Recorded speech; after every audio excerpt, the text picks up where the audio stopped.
On the night of July 31st, Ismail Haniyeh, the leader of the political branch of the Hamas terrorist group, and his bodyguard were killed in Tehran. The New York Times and the Daily Telegraph, citing sources, wrote that they were killed by a bomb that had been pre-installed in the hotel room. Other media outlets reported a missile strike, and Iranian authorities said that Haniyeh was killed by a short-range projectile. The head of the Hamas Politburo is personally responsible for organizing an attack on Israel. Tel Aviv is convinced.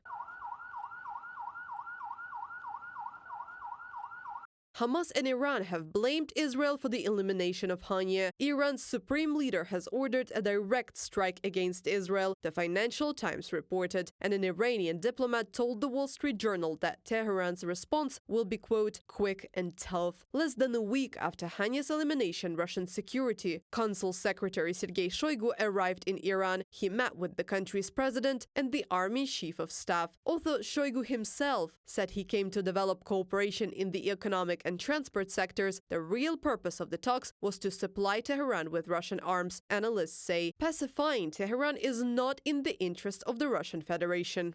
They are pushing Iranians to irrational steps that harm Iranians themselves. They are playing on fears. They say you have a shaky political situation, half of your population does not support your regime, and the war will unite your regime. The war will help you stay in power. According to the Wall Street Journal, Moscow has already started supplying Iran with radars and air defense equipment. None of these types of weapons and military equipment are in Iran's service, and this means only one thing. If the Russian Federation has indeed transferred Iskander and Murmansk BN to Iran, they only along with its own servicemen, from Defense Express publication. It's a fact that Iran has problems with air defense, with electronic warfare and radar stations. Assuming that they asked the Russians for what they themselves lack, I think the Russians charged them a lot of money.